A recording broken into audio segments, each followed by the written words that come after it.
Olá, meus amigos, que Jesus abençoe a todos. Nós estamos no canal Palavra Amiga Espírita e eu sou o Rogério. Vamos dar continuidade ao estudo que estamos fazendo lá do livro Céu e Inferno, Justiça Divina, de Allan Kardec. Lembrando que nós estamos lá no capítulo 7º, As Penas Futuras, segundo o Espiritismo, Código Penal da Vida Futura. O que nós vamos fazer uma breve reflexão hoje é a respeito do artigo 16. Vamos à leitura. O arrependimento é o primeiro passo para a melhoria, mas só ele não basta.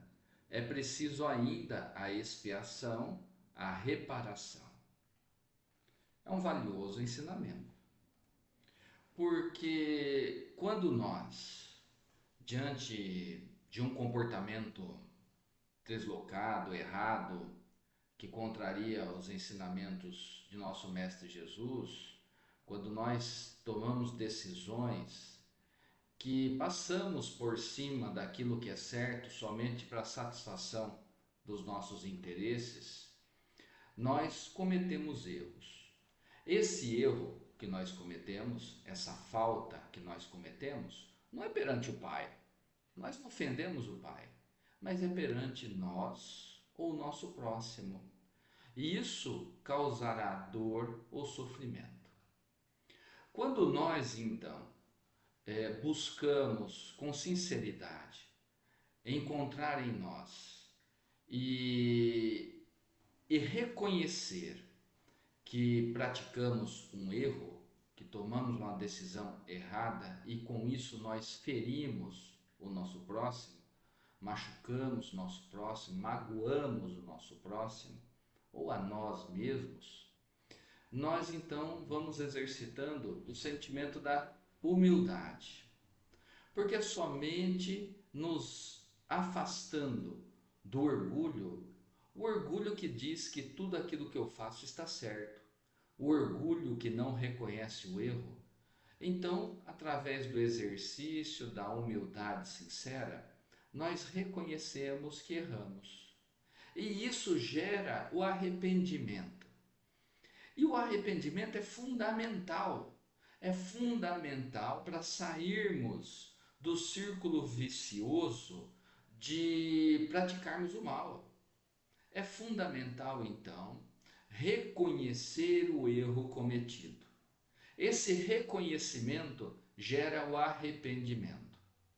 Quando eu me arrependo de algo que eu fiz, de algo que lesou alguém ou a mim mesmo, eu sou naquele instante auxiliado pela espiritualidade, pela providência divina, porque nós não podemos nos esquecer que todos nós temos um espírito familiar que nos ama, que nos acompanha, que nos auxilia, e além dele também um espírito protetor, um guardião, que está pronto para nos auxiliar, mas ele espera o nosso reconhecimento que estamos no caminho errado.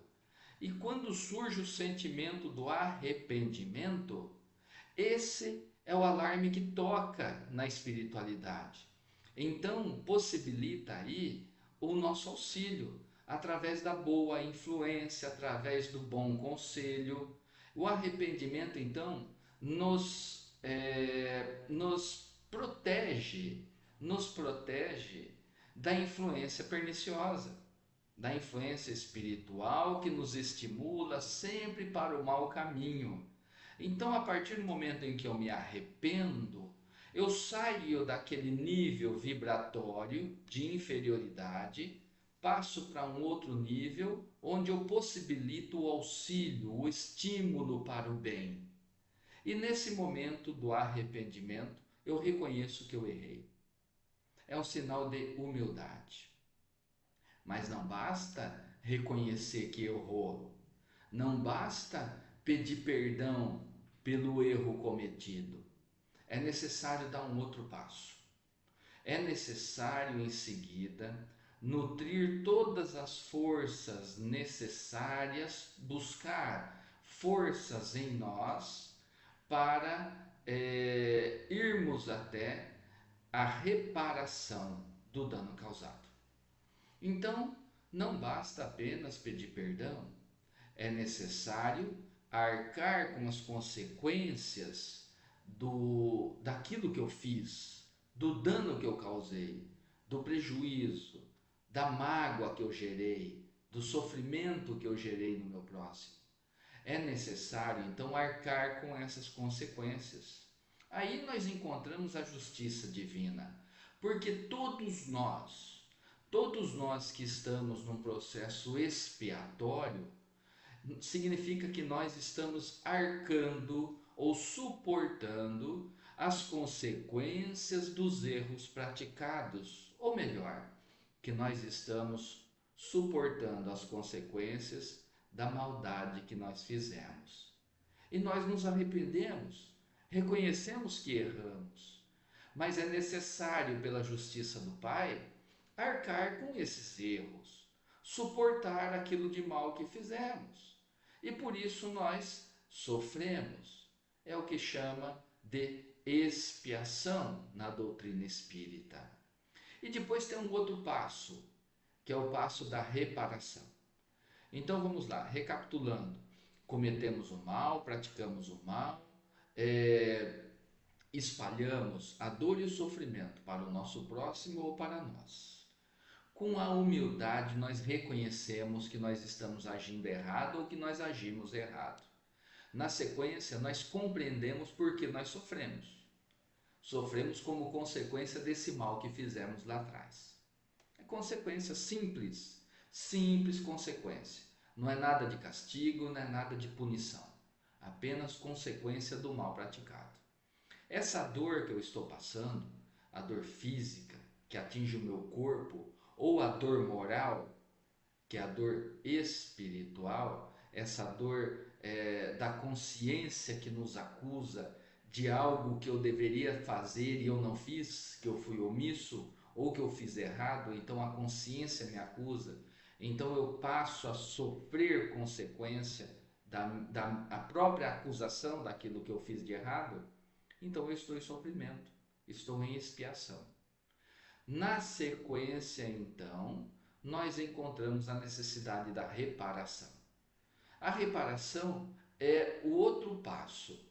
O passo onde eu já me arrependi, arquei com as consequências e agora eu preciso trabalhar para reparar o mal que eu fiz. E é assim que nós encontramos a justiça do Pai. E nada mais justo diante de tudo isso. Se eu fui o causador, eu tenho que ser responsabilizado por aquilo que eu fiz. E se eu fui esse causador, eu tenho que ser aquele que vai reparar.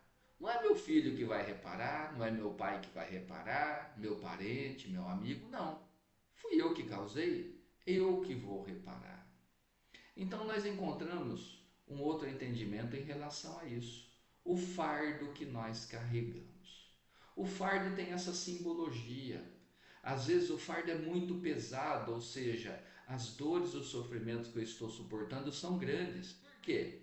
Porque, segundo a justiça do Pai, é proporcional ao mal que eu pratiquei lá atrás. Mas olha só que interessante. Diante dessa consciência e dessa humildade, mesmo suportando esse fardo pesado, muitas vezes, eu posso trabalhar para reparar o mal que eu fiz. E assim eu vou semeando uma postura diferente. Eu vou semeando uma postura de amor ao meu próximo, uma postura de esforço em fazer aquilo que é certo, diante do que Jesus nos ensinou e diante do que Deus espera da gente, pelas leis que Ele estabeleceu. Então assim fica fácil de nós compreendermos essa sistemática, mas não que seja fácil de passar por ela, porque é proporcional àquilo que eu causei. E isso é justo, mas é mais justo ainda, porque o Pai, diante de todas as suas leis, ele faz com que eu desperte para essa realidade e eu compreenda que eu preciso modificar. É a renovação íntima tão pregada pelo Espiritismo. como é importante renovar a nossa conduta diante dos ensinamentos que nós estamos tendo, equiparando ou enquadrando a nossa conduta diante das leis de nosso Pai. E assim vamos trabalhando, e vamos melhorando, e vamos estabelecendo uma vida melhor no futuro para todos nós que está reconhecendo os erros, suportando a sua consequência e trabalhando para a sua reparação. Valioso ensinamento. Meus irmãos, até o próximo encontro. Tchau.